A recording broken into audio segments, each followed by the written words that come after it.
அபி, sir ரொம்ப நேரமா wait பண்றீங்களா?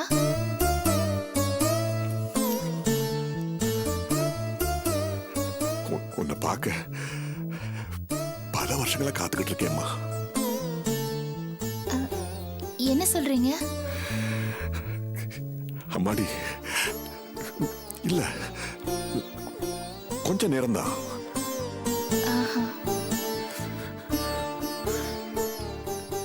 ஏதோ பழைய ஞாபகம், அதனால ரொம்ப வருஷமா காத்துக்கிட்டு இருந்த மாதிரி ஒரு உணர்வு. வயசானாலே அப்படிதான் நினைக்கிறேன். என்ன சார், என்ன தேடி வந்திருக்கீங்க? ரொம்ப சர்ப்ரைசிங்கா இருக்கு. அம்மாடி, உன்னை தேடி வந்ததுல எனக்கு எந்த சர்ப்ரைஸும் இல்ல. என்னைக்கு இருந்தாலும் உன்னை தேடி வர வேண்டி வந்தானே நான். என்ன சொல்றீங்க சார்? அபி, உனக்கு நான் நிறைய கெடுதல் பண்ணிருக்கேன், துரோகம் பண்ணிருக்கேன்.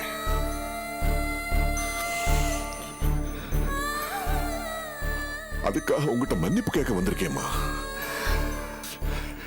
என்ன மன்னிப்பியாமா? சார், என்ன சார் பெரிய வார்த்தையெல்லாம் சொல்றீங்க? நீங்க என்ன சார் பண்ணீங்க? நீங்க எனக்கு எந்த கெடுதலும் செய்யலையே. இல்லம்மா, இல்ல, நான் பண்ணிருக்கேன். உனக்கு நான் இந்த மாதிரி பண்ணிருக்க கூடாதுமா. புரியல சார், என்ன சார் சொல்றீங்க? இல்ல, நீ யாருன்னு தெரியாமலேயே ரஞ்சனி பாஸ்கர் மேரேஜுக்கு நிச்சயார்த்த புடவை எடுக்கிறதுல இருந்து ரெஜிஸ்டர் ஆபீஸ்ல சாட்சி கையெழுத்து போடுற வரைக்கும் உன்னை முன்னாடி நிறுத்திட்டேனேமா. உனக்கு எவ்வளவு சங்கடத்தை கொடுத்துட்டேன். என்ன சார் இது? இதுதான் விஷயமா? நான் என்னமோ நினைச்சிட்டேன். அதெல்லாம் தற்செயலா நடந்தது சார். அப்ப நான் பாஸ்கரோட மனைவின்னு உங்களுக்கு தெரியவே தெரியாதே. எனக்கு அது மட்டுமா தெரியாது, நிறைய விஷயங்கள் தெரியாம போயிடுச்சேம்மா. வயசான ஒருத்தனுக்கு பக்குவமும் ஞானமும் வந்துடுறது இல்ல. உனக்கு எவ்வளவு சின்ன வயசு, உனக்கு இருக்கிற பக்குவமும் பொறுப்பும் உன் வயசுல எனக்கு இல்லாம போயிடுச்சேம்மா. இருந்திருந்தா நான் இன்னைக்கு இவ்வளவு தூரம் குழப்பத்துக்கு ஆளா இருக்க மாட்டேன். அன்னைக்கு நீ ரெஜிஸ்டர் ஆபீஸ்ல சொன்னியே, அப்பான்னு ஒருத்தர் இல்லாதனால உன் வாழ்க்கையை பாழாயிடுச்சுன்னு. அப்ப நான் அதை மூணாம் மனுஷன் மாதிரி கேட்டுக்கிட்டு இருந்தேன். ஆனா நான் இப்ப அப்படி இல்லம்மா. நான் முழுசா வேற ஒரு மனநிலைமையில் இருக்கேன். எனக்கு புரியல சார், நீங்க என்ன சொல்ல வரீங்க? அப்பான்னு ஒருத்தர் இல்லாதனால உன் வாழ்க்கையே இப்படி ஆயிடுச்சுன்னு சொன்னியே, என் வேதனையை கலறி விட்டுடுச்சம்மா. உன் வாழ்க்கையை சரி பண்ணி நல்ல விதமா அமைச்சு தரணும்னு நான் விரும்புறேன் அபி, நான் விரும்புறேன்.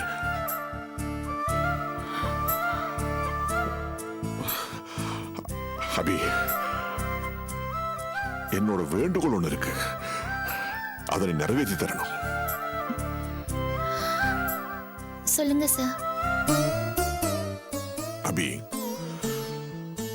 உனக்குன்னு நீ ஒரு நல்ல வாழ்க்கையை அமைச்சுக்கணும். நீ சரின்னு ஒரு வார்த்தை மட்டும் சொல்லு. பாம்பேல என் ஃப்ரெண்டோட பையன் இருக்கான், ரொம்ப நல்ல பையன்.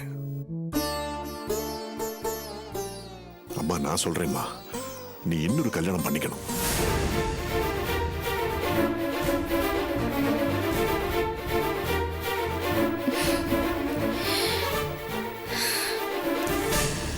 சார், எனக்கு கல்யாணத்துல எல்லாம் விருப்பம் இல்ல சார். என்ன பொறுத்த வரைக்கும் என்னோட கல்யாணம் எல்லாம் முடிஞ்சு போன ஒரு விஷயம். ஏமா, முதல் கல்யாணம் தப்பா போயிடுச்சேன்னு தயங்குறியா? அப்ப பின்ன அந்த பாஸ்கர் இன்னொரு கல்யாணம் பண்ணிக்கலாம்னு முடிவெடுக்கல, நீ மட்டும் ஏன் தயங்கணும்?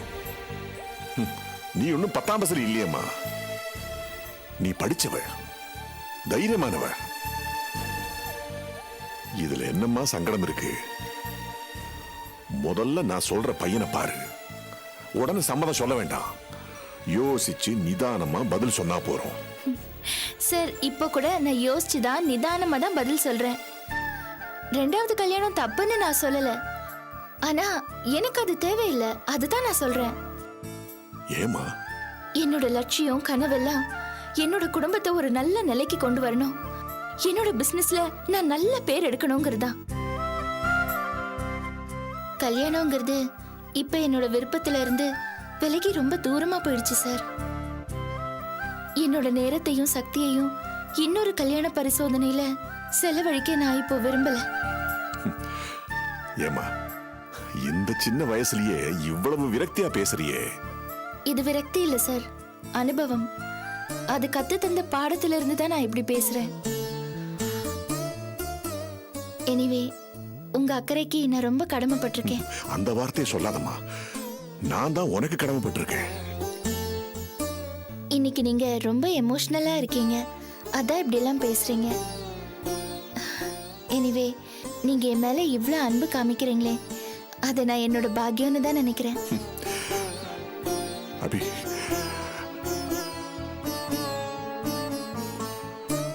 உனக்காக நான் என்னென்னமோ செய்யணும்னு நினைக்கிறேம்மா. அதனால மறுபடியும் சொல்றேன், கல்யாணம் செஞ்சுக்கோ. உன் மனசு மாறுமா. எனக்காக யோசனை பண்ணுமா ப்ளீஸ். ஒரு நல்ல பதிலா சொல்லுமா, நான் காத்துக்கிட்டு இருப்பேம்மா. அப்பா இல்லைன்னு வருத்தப்படாத, நான் இருக்கேன்.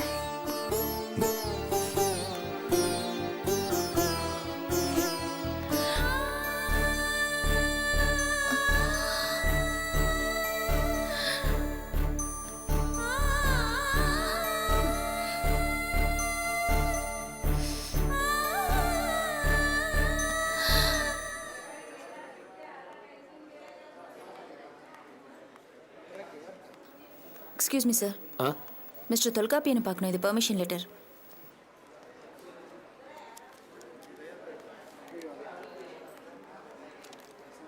உள்ள போய் பாருங்க.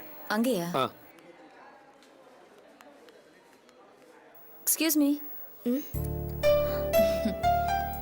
வாங்க. எப்படி இருக்கீங்க? நல்லா இருக்கேன், உட்காருங்க. எப்படி இருக்கீங்க சாந்தி? நல்லா இருக்கேன். உட்காருங்க. உட்காருங்க. இப்போ உடம்பு தேவையில்லையா? பரவாயில்ல. சாந்தி, காஃபி வாங்கிட்டு வந்துருங்க. ஐயோ, அதெல்லாம் ஒன்றும் வேண்டாங்க. இல்ல, இருக்கட்டும், நீங்க போயிட்டு வந்துருங்க.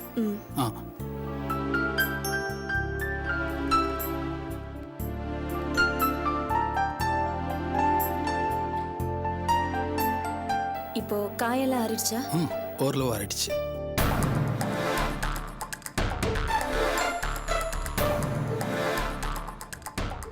வலியெல்லாம் இன்னும் இருக்கா? இப்போ 90% கியூர் ஆயிடுச்சு. No problem. பாவம், உங்களுக்கு மட்டும் ஏங்க இப்படி எல்லாம் நடக்குது? அதுக்கு குறிப்பிட்ட காரணம் எதுவும் இல்லை, ஏதோ நடக்குது. இந்த முறையும் அப்படித்தான். ஏங்க, ஜெயில கூட இப்படி எல்லாம் நடக்குமா? நமக்கு அப்படி ஒரு யோகம் இருந்தா எங்க வேணாலும் வந்து குத்துவாங்க.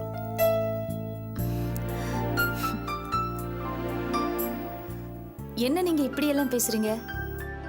பின்ன, ஆனா அபி ரொம்ப பாவம். என்னை காப்பாத்துறதுக்காக எவ்வளவோ முயற்சி பண்ணாங்க. ஆனா அதையும் மீறி இதெல்லாம் நடக்குதுன்னா நாம என்ன பண்ண முடியும்? அபிக்கு நான் எவ்வளவோ கடமைப்பட்டிருக்கேன், எல்லா விதத்திலையும் கடமைப்பட்டிருக்கேன். அதனாலதான் அவங்க சொல்ற எதையுமே நான் தட்டுறதில்லை. நீங்க எதை சொல்றீங்கன்னு எனக்கு புரியுது. நம்ம கல்யாண விஷயத்தை பத்தி தானே? ஆமா.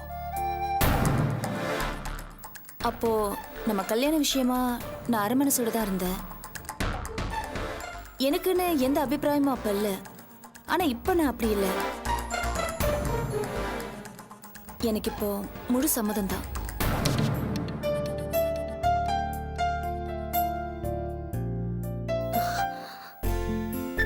நான் அதிகமா கோயிலுக்கு போனதில்ல, இன்னைக்கு போனேன் உங்களுக்காக.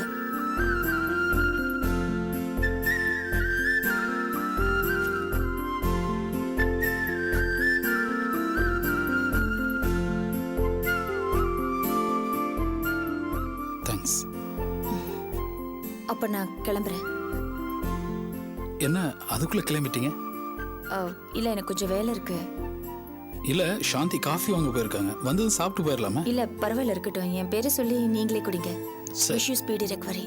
வரேன். தேங்க்யூ.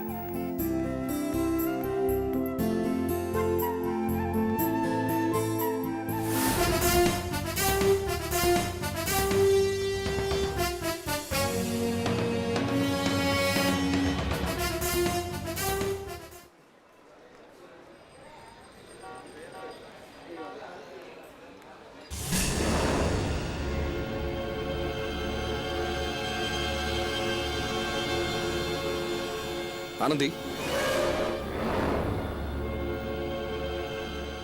என்ன முடிவு பண்ணிருக்க? நல்ல முடிவு தான் எடுத்திருக்கேன். என்கிட்ட சொல்லவே இல்லை. சொல்ல வேண்டிய உங்ககிட்ட சொல்லிட்டேன். புரியல. யார்கிட்ட சொல்லணுமோ அவர்கிட்ட சொல்லிட்டேன். யார்கிட்ட சொன்ன? என்ன சொன்ன? ஒரு தடவை நீ என்கிட்ட கேட்டல, நான் ஏன் இன்னும் கல்யாணம் பண்ணிக்காம இருக்கேன்னு. இப்ப நான் கல்யாணம் பண்ணிக்க முடிவு பண்ணிட்டேன். தொல்காப்பி என்னதான் கல்யாணம் பண்ணிக்க போறேன், அதை தான் சொல்லிட்டு வரேன்.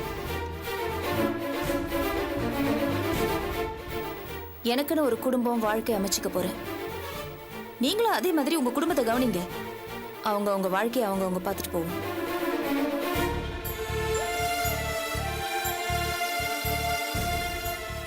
உனக்குன்னு ஒரு தனி வாழ்க்கையை அமைச்சுக்க போறியா? பார்க்குறேன்.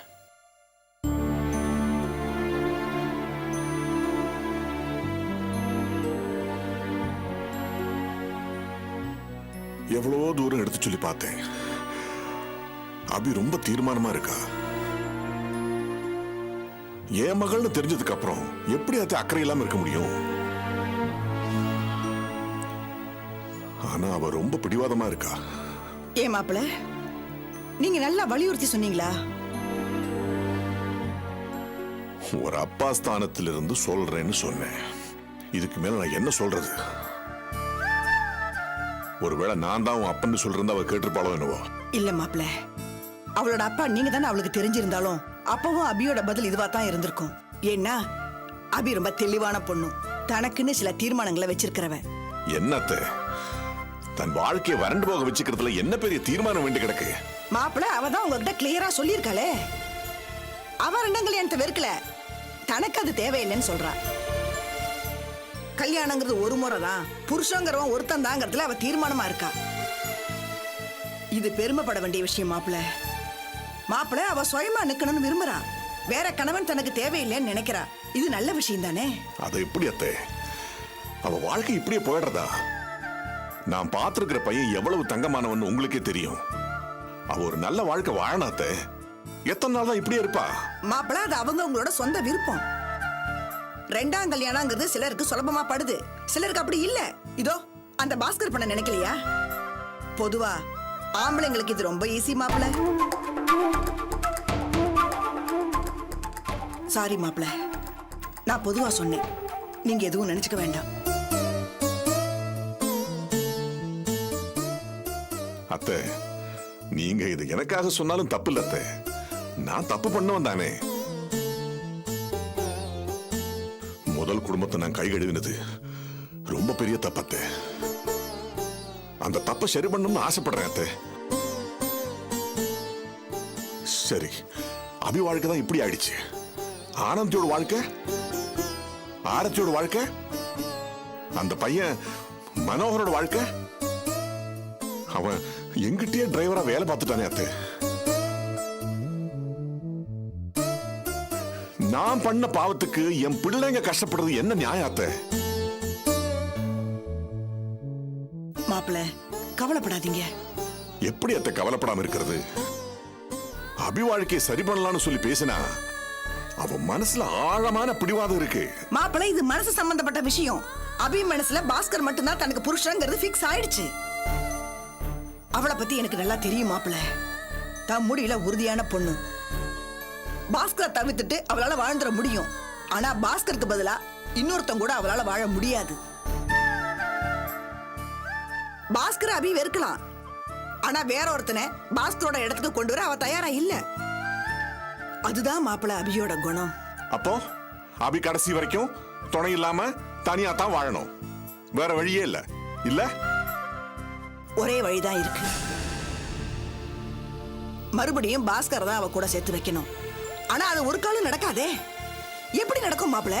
இவ்வளவு பிரச்சனைக்கு அப்புறம் கோர்ட்டு, டைவர்ஸ், கொலைப்பழி, அது இதுன்னு 1000 ஆனதுக்கு அப்புறம் இது எப்படி மாப்பிள சாத்தியமாகும்? எனக்கு தெரிஞ்ச சான்ஸே இல்ல. அப்படி நடக்க முடியாதா அத்தை? நடக்க கூடாதா? வாய்ப்பே இல்ல மாப்பிள. ஒரே ஒரு வாய்ப்பு இருக்கு. ஆனா ரொம்ப குறைச்சலாம் சான்ஸ் தான் அதுக்கு இருக்கு. என்னத்தை? பாஸ்கர் திருந்தி வந்தா அதுக்கு வாய்ப்பு இருக்கலாம். ஆனா அது நடக்கிற காரியமா மாப்பிள?